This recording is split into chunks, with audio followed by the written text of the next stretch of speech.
Welcome to Financial Strategies with Andrew Agemy in Connecticut and Daniel Agemy in Colorado. A 50% penalty. That's right. The IRS's largest penalty has been 50%. But with the Secure Act 2.0, that has changed. Stay tuned for Financial Strategies. I'm Andrew Agemy. And I'm Daniel Agemy, and you're listening to Financial Strategies. Today we're talking about what you need to know about 2025 RMDs and AAA penalties, RMDs. What are RMDs? RMD stands for Required Minimum Distribution. Many people will say RMRD, right? I hear a lot of people say Minimum Required Distribution. Same thing, but just the IRS's way of saying it, Required Minimum Distribution, which is talking about the amount when you hit a certain age. Like the government is giving all these years to be able to build up your 401k and IRA contributions without paying any penalty or any taxes on them. But when you hit a certain age, that it's time to start paying the piper. It's time to start paying taxes, taking out a minimum amount out. They don't want you don't have to take it all. You can take whatever you want, but they want you to take a minimum because the government wants its tax money on that. So some people will say, man, I have to take that out. That means I got to pay taxes on $40,000, $50,000, $60,000 on top of what I'm already earning and paying taxes on. Some people are excited about it and they say, I get to take $4,000 a year out, right? We have people who go both ways, right? They're like, they're waiting till that time where they have to take money out of their account so they get more spending money. And other people want to delay it, or they want to defer it, or they want to figure out tax strategies so they don't have to pay so much taxes. Now, you mentioned a certain age. Is it 70 and a half? Is it 71? Is it 73? Is it 75? What age do people have to start taking these pesky RMDs? Well, I'm going to start by saying it depends. Right? For decades and decades and decades, when they first came out with these things in the mid-70s, it was 70 and a half was the age. And then it changed with the first Secure Act, the 72, and then the Secure Act 2.0 changed to 73. And then if you're born in 1960, you don't have to take yours until you hit 75 years old. So I come across a lot of people still don't know that it's changed from 70 and a half. And then there's quite a few that don't know that it's changed from 72 years old.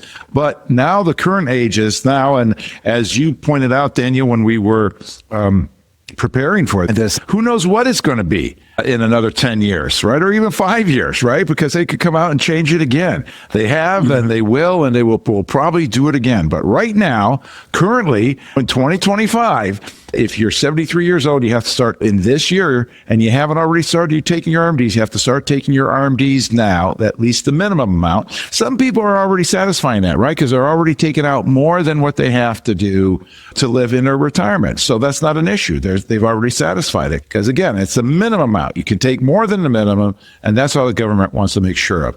And then for others born 1960 or later, they won't have to take their RMD until the year 2035 or so, when they are turning 75 years old. So that'll be interesting in that case. I mean, the way it stands right now, my wife is only a year and a half younger than me, but she's not going to have to take her RMD for 4 years after me, because she was born in 1960 and I was born before. So interesting how that all works.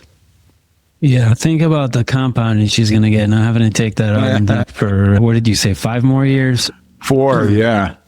4, yeah. All right, so let's just cover that age again. So currently, the starting age to take required minimum distributions, which is when you have to take money out of your IRA or your 401k, is 73, correct? Right.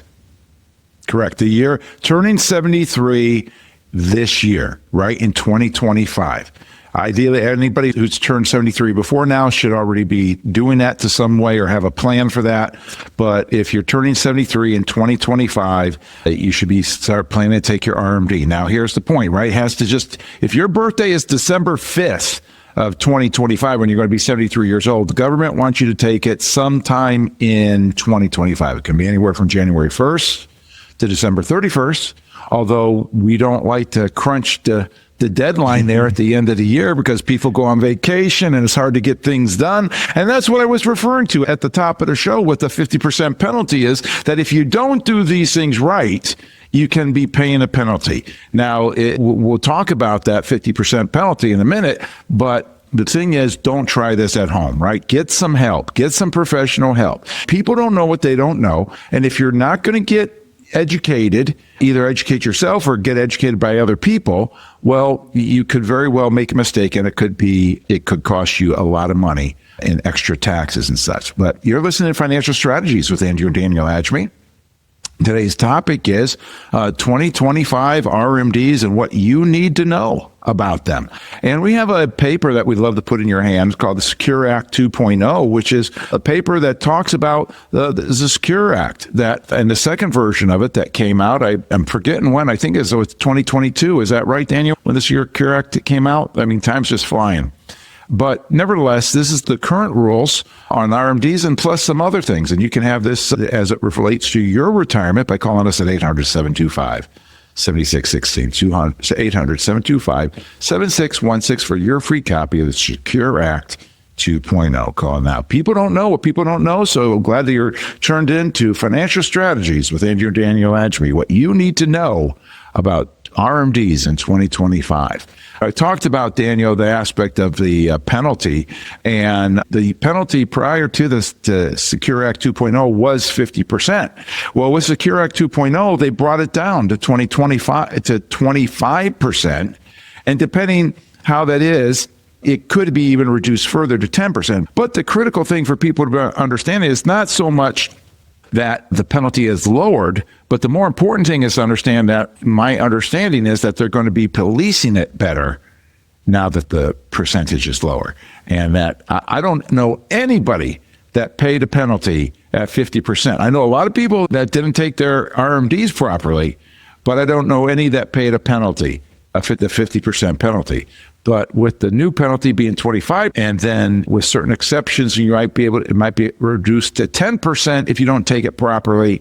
I believe that the policing of that is going to be greater so that they can get more money. That's what I'm thinking. Well, the part of the confusion, right, is they've made so many changes to required minimum distribution over the past few years. So right after COVID, right, they passed the Secure Act. Right. And it had a lot of provisions to help people who were in need throughout the pandemic.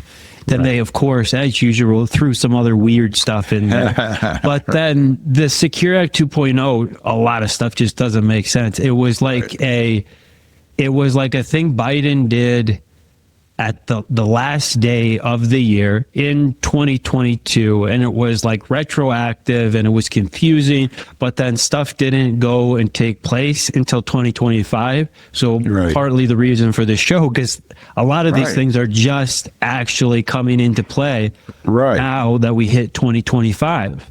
And so that's why the ages on the RMDs have changed around so many times. And the good news is, if you've already been taking your RMDs, it doesn't really affect you much. You just keep taking your RMDs. Make sure you're taking your RMDs. Don't stop taking the RMDs and have to pay those penalties, right? But just keep taking those RMDs. And if you are 73 this year, then make sure you start taking those RMDs to avoid penalties.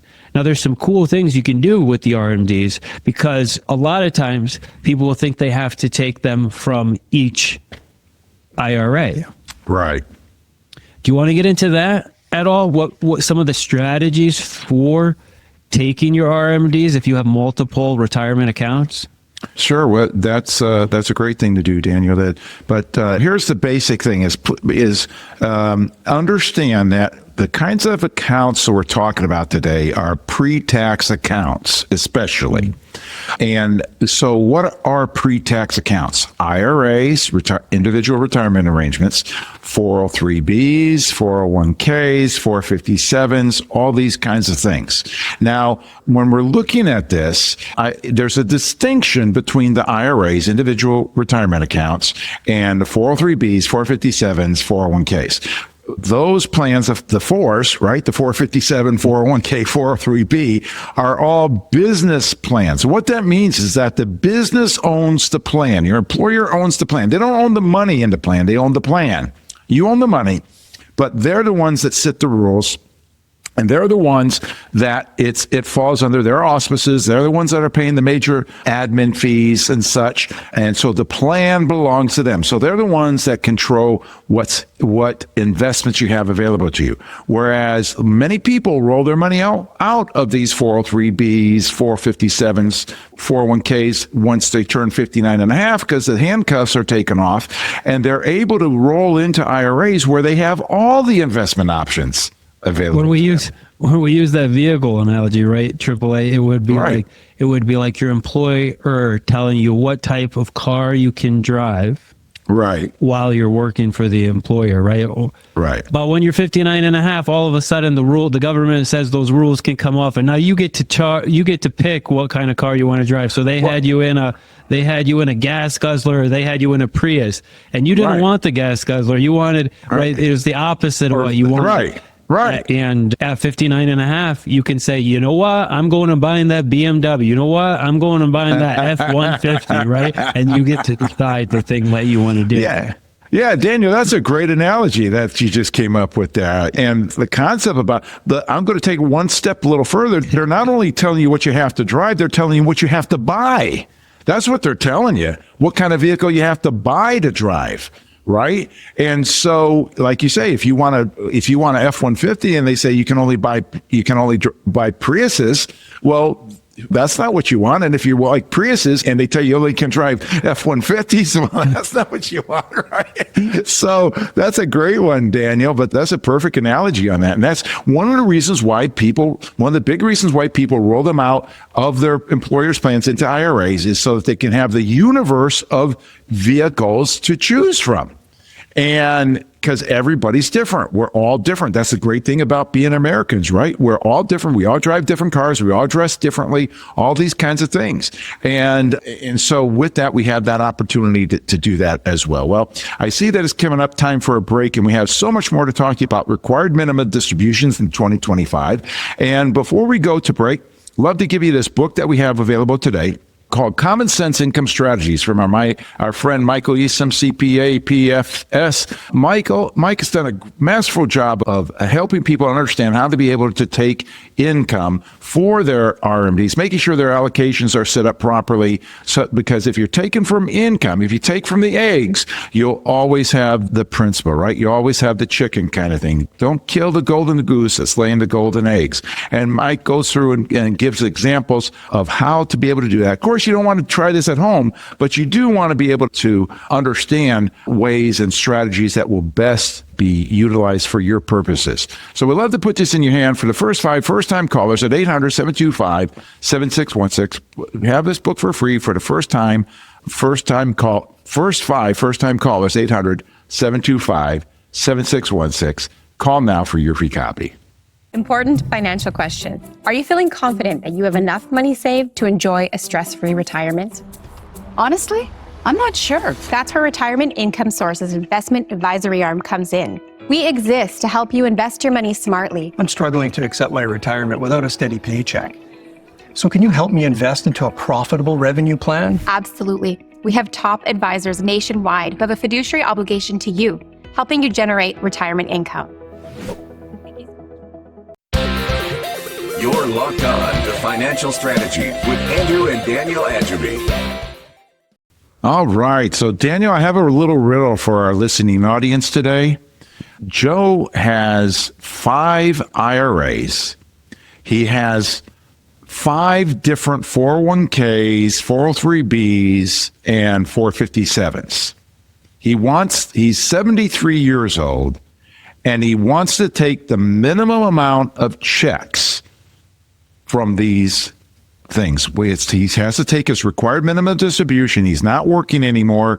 He has a total of 10 accounts, 5 being IRAs, 5 being 5 different kinds of different employers that he's worked at over the years. And now he wants the minimum amount of checks. So Danielle, you know the answer to this question. So I'm not asking you, I'm asking the audience is what's the minimum amount of checks that this guy can Joe take in order to fulfill his minimum distribution? Doesn't matter what the amounts are. We're just talking the registration on the accounts. What's the minimum? The minimum amount he has to take is 6. He has to take 1 RMD from each one of the 401k, 403bs, 457s from all the different employers he's had every year, because they're separate plans. And of all his IRAs, he can pool his IRAs and take 1 check. So that's 6 checks. I'm Andrew Agemy. And I'm Daniel Agemy, and you're listening to Financial Strategies. Today, we're talking about what you need to know about 2025 RMDs. And AAA, I can't believe you did that. You told the whole story. I thought you were going to put a cliffhanger there for people. Yeah, I know. I thought I'd be generous to everybody today. So anyway, but yeah, so the idea is 6, right? And where we left off before we took the break was talking about the times there's all these different employer plans, and the employer plans versus the IRAs. We can pool IRA money. So if you have 5 IRAs, you can pool those and take all out of one. You can take a little bit out of each. Anyway, you can mix and match any way that you want. But when it comes to employer plans, you have to take out of each one. So it can be cumbersome and it can be monotonous to be able to get those every year. Some people say, I'll just set them up on automatic. Okay, what happens when you pass away, right? And your heirs, because that could lead, we've seen how that leads to issues where the people have to take it out in a lump sum and have to pay all the taxes on it at that point. Whereas if it were an IRA, it could be at least pushed out for a maximum of 10 years under the Secure Act 2.0.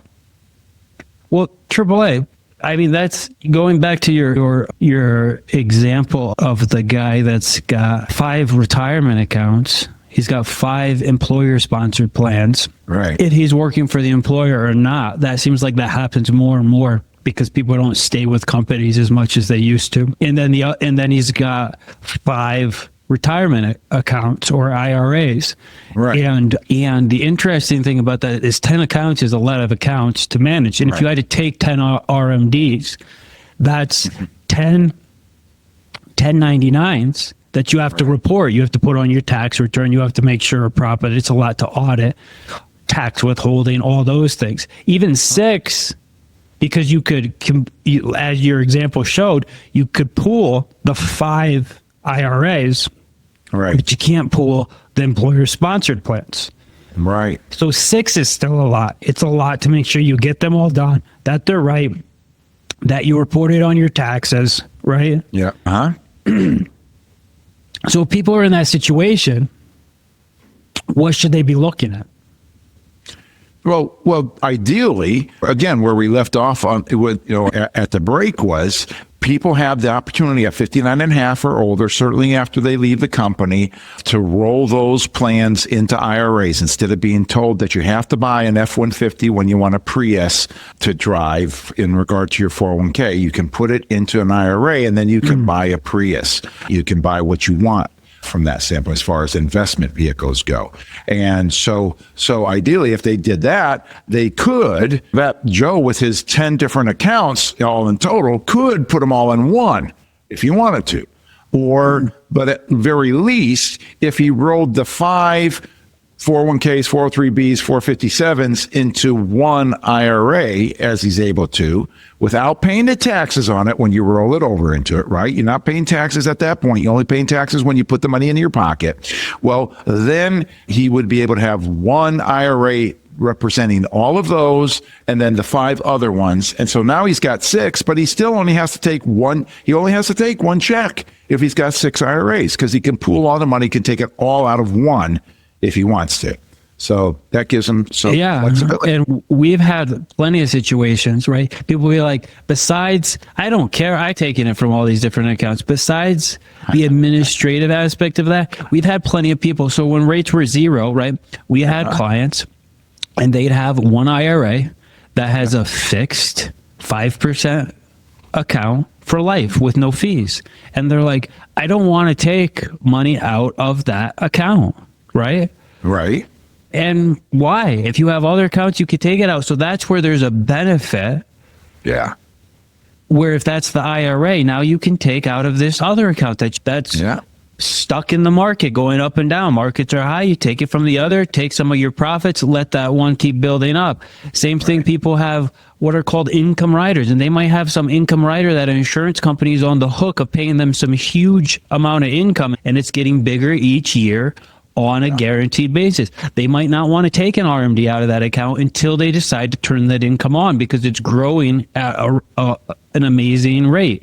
Right. So there's different strategies and reasons why someone might not want to take money out of every single IRA that they own.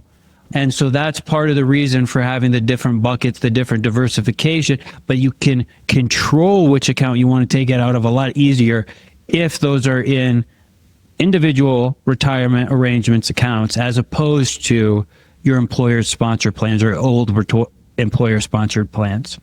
Yes, exactly. Great. You're listening to Financial Strategies with Andrew and Daniel Agemy. Today's topic is what you need to know in 2025 about RMDs, required minimum distributions. And people don't know what people don't know. So we're here today educating people to be able to make smart, wise decisions. Don't try this at home, but get all the advice and all the education that you can. Get it as cheaply as possible from learning from the experience of other people. We have a paper today that will also help you learn by reading. It's just a 3-page paper called Secure Act 2.0 that gives you some insight into what the laws are so that you can know what the laws are so that you can make your own financial decisions, your own good decisions on purpose rather than by default. So we'd love to put that in your hand and educate you further by calling us at 800-725-7616, 800-725-7616 for your free copy, or you can hit us up on the web at our website. Our last name, agemy.com, AGEMY.com. This father and son team coming to you today to be able to educate you and help you know what you need to know about RMDs in 2024 with financial strategies. So, Daniel, as we're talking about this, moving forward, right? People have to take these RMDs and have to take a certain amount. And a lot of people, how RMDs are calculated is based upon your age. There's a table that the government has, the IRS Uniform Lifetime Table, that says what the percentage is, the divisor is that you have to take out of your RMD. And then you divide that into the number and it tells you what you have to take out, which starting at 73 years old is around the 4% number, and then increases percentage-wise as you get older. So by the time you're in your 90s, you're taking somewhere in the 8 or 9% range out. And if you actually, one of the impact about performance, everybody wants to make money, but if you make money on it and take out less than what it's growing by, well, the number that you're going to have to take out is going to be a bigger number. So you take the qualified plan, you take the IRA's account balance at the end of the prior year, and you divide that by the IRS's divisor. And that's how you come up with the amount you have to take out each year. The divisor, the IRS divisor, you can look it up on the internet. There's pamphlets you could probably get at the library, who knows. And you get that divisor. There's a divisor for your age, and then you divide that by your account value at the end of the prior year, and that's where the that's where the RMD number comes from. Typically custodians, so like if your money is at Schwab or your money is at Vanguard or something like that, typically they will send you the calculation. You don't have to do it yourself, but sometimes you don't want to wait around for that. Sometimes a lot of people want to do it themselves. They want to figure that out. So that's how people can calculate it and figure out what those requirement distributions are. You take all the qualified accounts, add them together, see what types of accounts they are, if you combine them, or you have to do them individually, and that's where the amount you have to take up each year comes from. Right. Right. Good job, Daniel. Now, and one of the things people say, well, what about Roth? Well, first of all, let me say this, right? We're talking today, and there's a lot of people that don't know this information who are listening. People who maybe now they're turning 73 or they're in their 70s and they weren't paying attention to this stuff in the past, as we've been doing this for 3-4 years, telling about RMDs, right? And maybe this is the first time you're hearing it, which is fine. But then there's other people here that they're 75, 76 years old. They've been taking RMDs for a few years or older, right? So you may still, you folks who are older, you may still learn a few tricks or a few things from this as you hang on with this as we go. But one of the things I want to help people to understand is there is as far as Roth IRAs go, so what we've been talking about is pre-tax money. Roth IRAs is after-tax money, so it comes out tax-free. There are no minimum distributions on Roth IRAs. Okay, you don't have to take out. You can leave it there till you die, whatever. You don't have to take it out. Up until now, with Secure Act 2.0, people have had a RMD on their Roth 401ks. But now that has gone away. So that's a great thing that people have. They don't have those minimum distributions on the Roth 401k. So that's a great thing.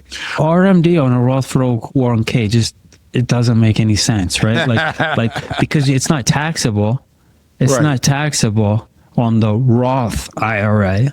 Right. On the IRA, it makes perfect sense. You never paid tax on that money, and it's time to pay the piper, right? Right. But so I'm glad they changed that. I'm glad they changed that rule on the Roth 401ks.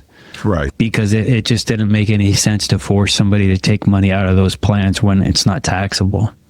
Exactly. But, the thing is once it comes out, now they're either going to spend it and do things in the economy, right?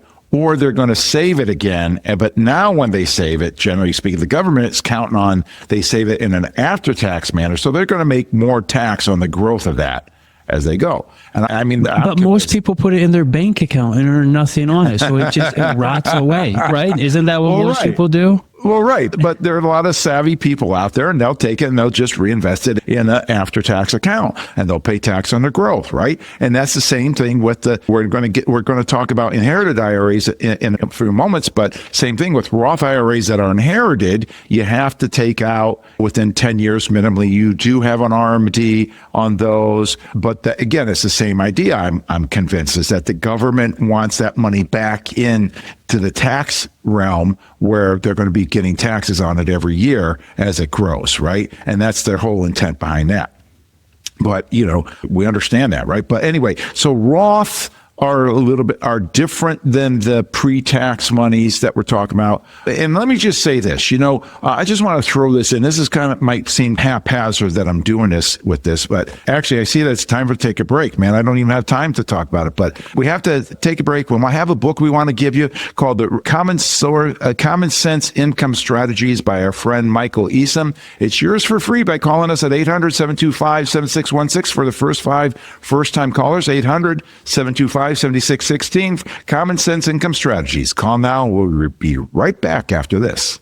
Time for some tough questions for these financial advisors. What makes Retirement Income Source different from other financial? Our extensive experience generating investment income quickly so you can have financial peace of mind, navigate your retirement smoothly, and have more time to spend with family and doing the things you love.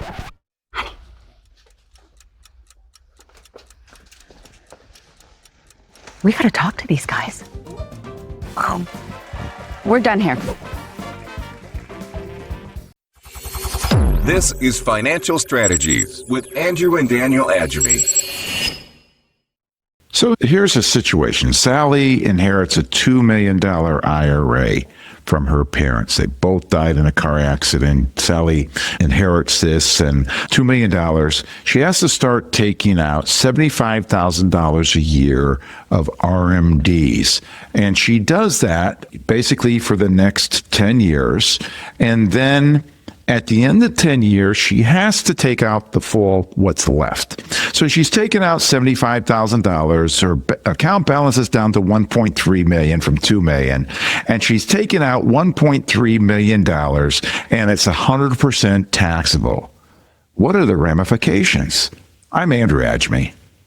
And I'm Daniel Agemy, and you're listening to Financial Strategies.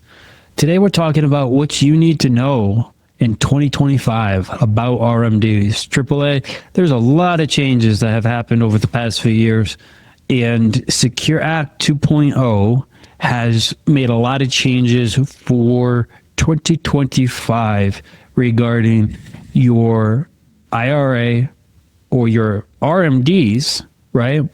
But also inherited IRAs. And inherited IRAs we haven't got into yet. We talked about for the people who are ages 70 and a half to 75. And if you missed that part, you can check it out on our website, agemy.com. You can check out the podcast or on YouTube, and you can get caught up on what we went through with all those things. But we're moving on to start talking about inherited IRAs. And AAA, an inherited IRA is an IRA that belonged to someone and they have passed away. Right. And they left you as the beneficiary. So now you are the owner of that beneficiary. Your name is titled in the name of the benefit of the IRA with the person who passed away. And there's requirement distributions that have to happen. So you started with a scenario, and I'm assuming your scenario doesn't mean it's a spouse or it's a child or it's someone that's within 10 years of your age, because there's some special exceptions for those people. Well, in this case, this is the daughter, right? Sally's the daughter of it. So, but she's younger, right, than her parents, because she's at least 20 years younger, if not more. And so this is where this is, we're just kind of keep this real simple, right? Because if it was a spouse, there is no RMD for the spouse. It could be rolled over to the spouse, and the spouse, I shouldn't say there's none. The spouse would have their own RMD. Kind of thing. But in this case, there's tax ramifications, and receiving $1.3 million of pre-tax money in a lump sum, basically half of that, or probably even more, is going to go away in some form of taxes, between federal tax, between state tax, between Medicare tax, what I call the 65-year tax, IRMA, IRMMA, that when you hit certain limits that you have to pay extra money for your premium for Medicare. All these things would come into play. Now, if Sally, in this case, is younger than Medicare, well, she'll beat that rap from that standpoint, right? If she's younger than 63 years old when she's taking this money. But if she's over, then that's going to come into play. So the tax ramifications of that are very huge. So that's why it's important to be able to look at this, right? It may have been better for Sally in this example to take a little bit every year, right? Take $200,000 every year out rather than just the minimum every year and then the lump sum at the end. But that is the question. And that's why you need a true income specialist to figure out how to get the income out of these things at the best tax advantage way and without ruin your Yeah, exactly. Especially on the inherited IRAs, all RMDs, you need to do tax planning, income planning to make sure that you're maximizing the output you can get from these things. Right. But with the inherited, there's even more planning that needs to happen, because like you said, you don't want to have a tax bomb at the end of the 10 years and between state, local, federal governments, right? Right. You end up, and then the other things you talked about, maybe Social Security or IRMA, these kinds of things. Right. You end up losing 60% of that 1.5 million or whatever is left over in the account. Right. Yeah. And when we're looking at this stuff, it's important to just look across the board at what's going to work in your best interest. But the key is make sure that the money is allocated properly, right? I mean, we're talking about tax implications and that kind of thing here, and that's important. But don't let the tax tail wag the dog, right? You want that money to grow. You want that money to be good no matter what's happening. And the thing about having it in the stock market set up for growth, well, that can actually help you cannibalize your assets in regard to that. I mean, in his example, Sally taking $75,000 a year and her $2 million going down to 1.3 by the time she has to get it out. Well, if it was set up properly, that RMD would be the same, but she'd have closer to $2 million once she's taken the thing out if it was set up properly. And now, but the big thing is that she should probably have been taking more every year rather than just the minimum. And that's the key on that one. But inherited IRAs have to be looked at. And when we're talking about inherited IRAs, there's an RMD for Roth inherited IRAs. And so the new rule is that you have to get all the money out of IRAs, whether they're Roth or traditional, by the time the decedent there's been 10 years that the person has died. And so once it hits 10 years, all that money has to be out.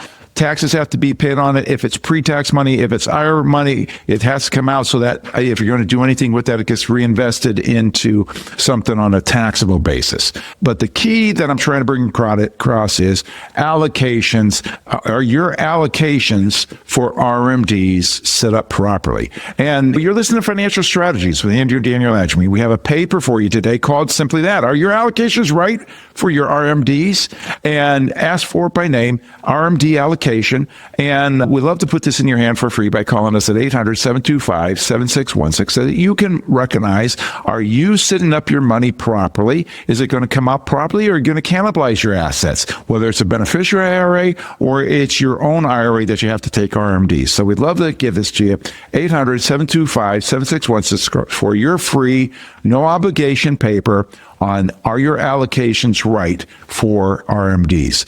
Call now, 800-725-7616. You're listening to Financial Strategies with Andrew and Daniel Agemy. Today's topic is what you need to know in 2025 about RMDs, required minimum distributions, because people don't know what people don't know. Daniel, this stuff about these IRAs are important. We talked about the RMDs and multiple accounts. One thing that we haven't mentioned, Daniel, is the timing of the first RMD. And when that happens, we said it has to be like if you're turning 73 this year, you have to take your RMD. But what we didn't say was, well, if you could push off this year's, if you're turning 73 this year, you could push it off until the first quarter of next year. But that would mean that next year you have to take 2 RMDs. So one for 2025 and one for 2026. Now, for some people, that may make sense, depending what their income is in 2025. And they will have lower income in 2026. But not for most people, that's not the case. Are you talking about for inherited IRAs, AAA? No, I'm just saying in regard to traditional IRAs. Okay. So that's going back to the first half of the show, and you're going back to the first half of the show to help people know that they don't have to take their RMD the year they turn 73. Correct. Thank you for clarifying. When do they not have to take an RMD when they turn 73? If they're going to take 2 the following year. Okay. And they have to take it by when if they don't take it and they take 2 the following year?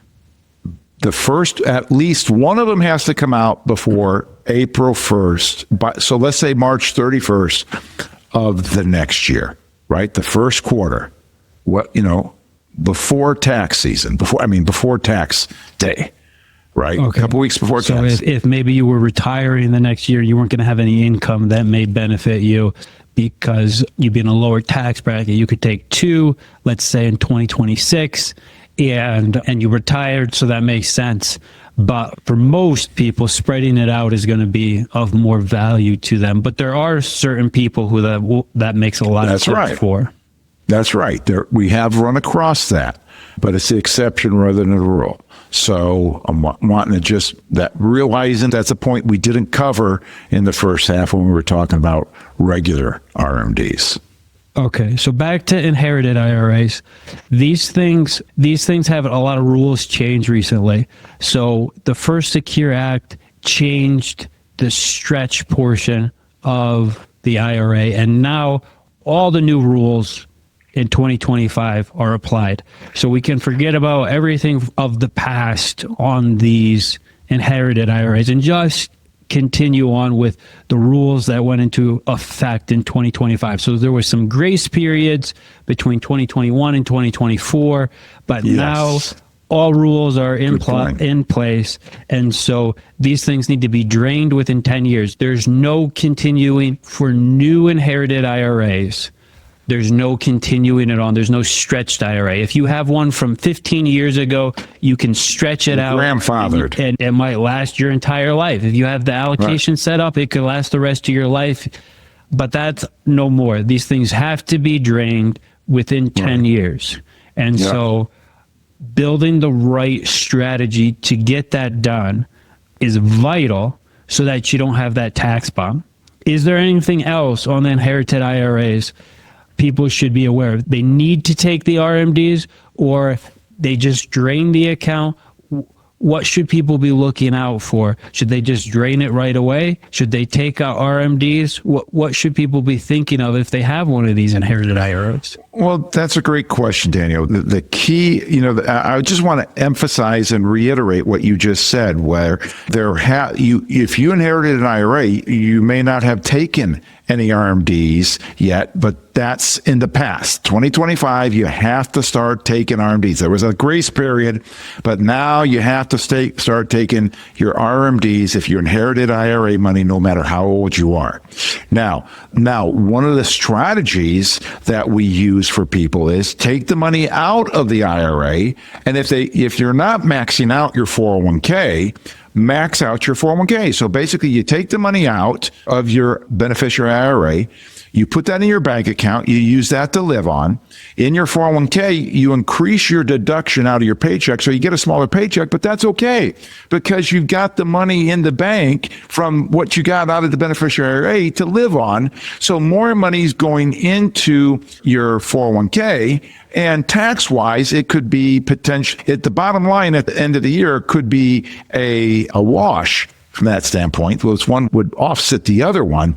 But please, again, don't try this at home, because if you don't do it right, at the end of the year, you might still have to owe the government a bunch of money because you're still paying tax on the same amount, but you're having less withheld from your paycheck is the key there. So it's not as simple. We live in a specialized world today, and things are not as simple as they used to be.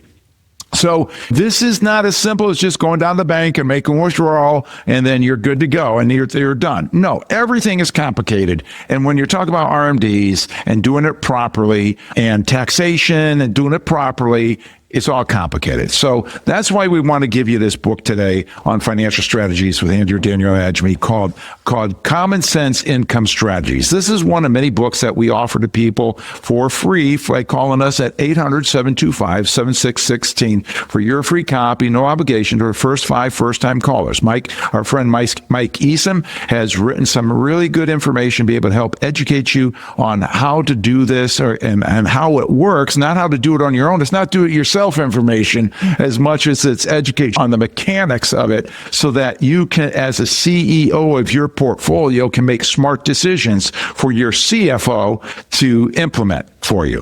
So we love to put this book in your hand for free to educate you further. 800-725-7616 for your free copy. 800-725-7616. You listen to Financial Strategies with Andrew and Daniel Agemy. What you need to know about RMDs in 2025. Call for your free book now.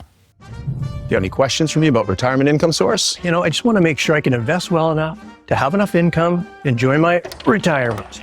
We build a custom retirement plan based around your income and goals. How do I know I can trust you? Building trust does take time, but our investment advisory arm is comprised of fiduciaries, which means our obligation is to you, so you can enjoy your retirement. It's a little more income stability. I'm in. That's 2 out of 3.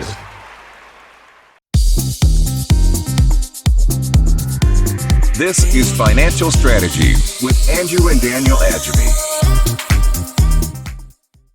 Daniel recently was talking with Mark and Martha, and they were people that were referred to us to talk to. And it was, I cringed as they unveiled the scenario to me of how they wanted to buy a new house. So they took $100,000 out of their IRA in order to buy the house. And the part I cringed, not only did I cringe at that thought, but the second part was even worse than that, which was they said, we didn't know that we were going to have to pay tax on that money. I'm Andrew Agemy. And I'm Daniel Agemy, and you're listening to Financial Strategies.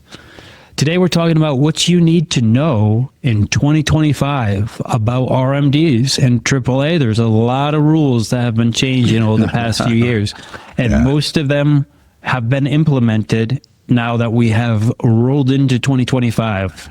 Right.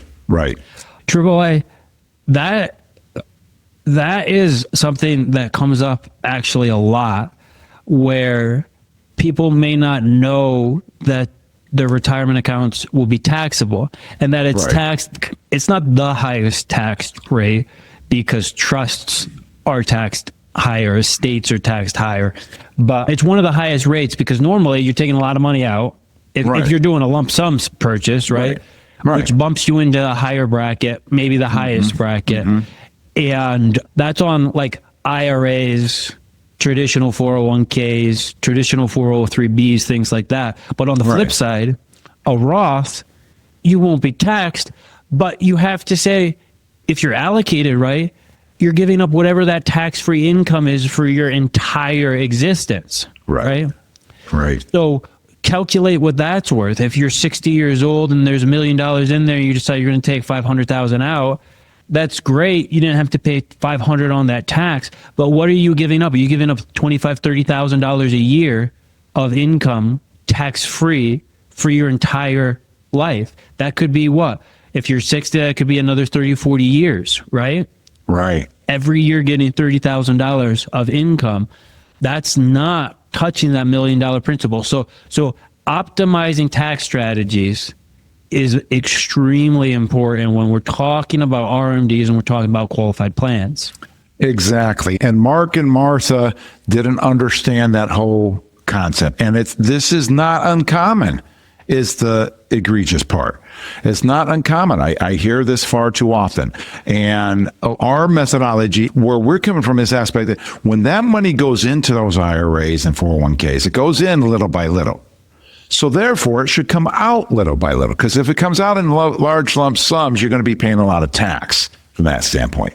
Now, when we're talking about required minimum distributions, one of the best, and tax optimization from that standpoint, so there's some things to take into consideration. One of the big things is when you turn 70 and a half, you don't even have to turn RMD age, but when you turn 70 and a half, if you're charitable minded, you can give money out of your IRA directly to the charitable organization, which will lower your tax. And that can come into play very significantly and importantly when it comes to what's called IRMA, which I've already referred to in the show, which is that thing that when you start, after you're 65 years old, you start making a lot of money or having a lot of income, and you can pay extra money, extra premium on your Medicare insurance.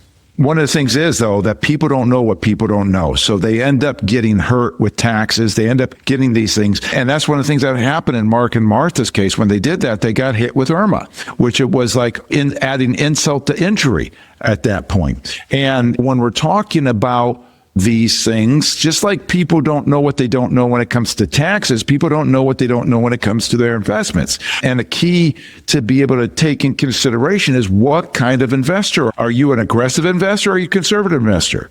And do you know? Have you given that any thought? Well, that's a very important thing to take a look at when you're talking about tax optimization, because depending what you are, generally speaking, Roth IRAs, one way to take care of tax optimization so that your RMDs, if you don't need your RMDs and you have to take them out, that's kind of egregious. Well, if you did some planning by converting IRAs to Roth IRAs, well, your RMD would be lower. And depending what your allocations are and what typically we set up Roth IRAs to be more aggressive than traditional IRAs because you're not paying any tax on the Roth IRAs. And so that's where the allocation aspect comes into play. Understanding that your allocations are proper. It's important to be able to understand what kind of investor you are so that you can allocate your monies properly according to if you're an aggressive investor, conservative investor, moderate investor. And because of that, we have a paper that we want to offer you today on financial strategies with Andrew Daniel Agemy. And it's called, Are Your Allocations Right for Your RMDs?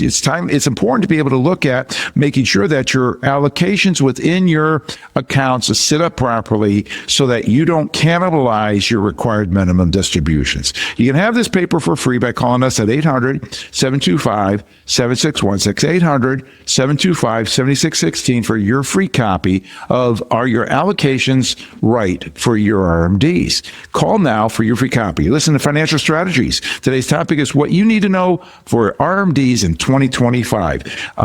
You listen to Financial Strategies because people don't know what people don't know.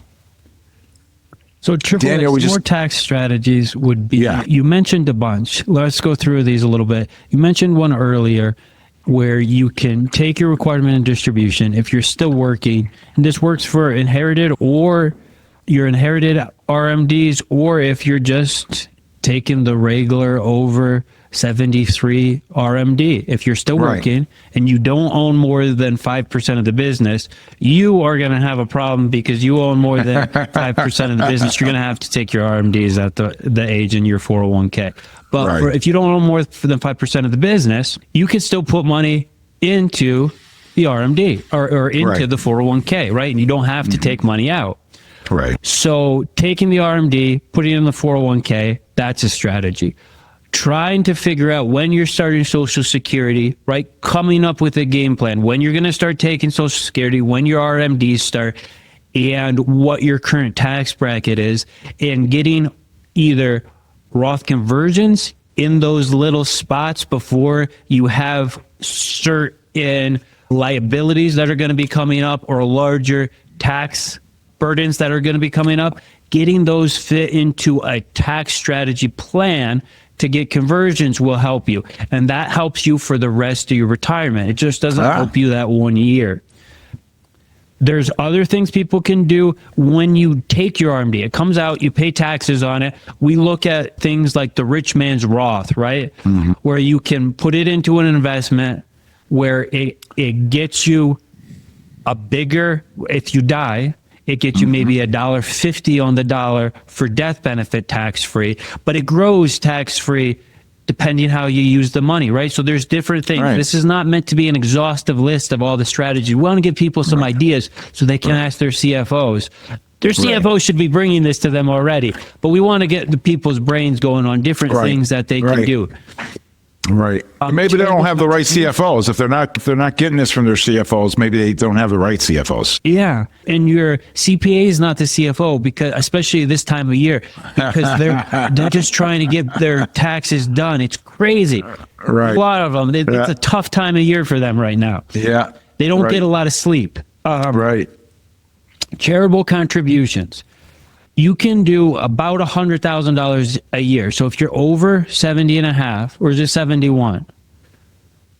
For charitable contributions. Yeah, it's 70 and a half. 70 and a half. So if you're over 70 and a half, you can do about $100,000 a year of charitable contributions. That means $100,000 could come out of your IRA and go to a charity, and it doesn't show up on your tax return. It has to come directly from the IRA and go directly to the charity, but it doesn't show up. That's a good tax strategy too, if you don't need that money and you're charity minded. A lot of people don't know about that one. It doesn't have to be that big of an amount. You could do $5,000. But the good thing is, because the tax laws changed, and now when you make charitable contributions, it's difficult to deduct them because of the large standard deduction people get now. This is a way that you can take money out of the IRA and it's not taxable to you, and you still get your standard deduction. Has a lot of benefits, That's and then another one is, as long as you have earned income, I've seen you do this with clients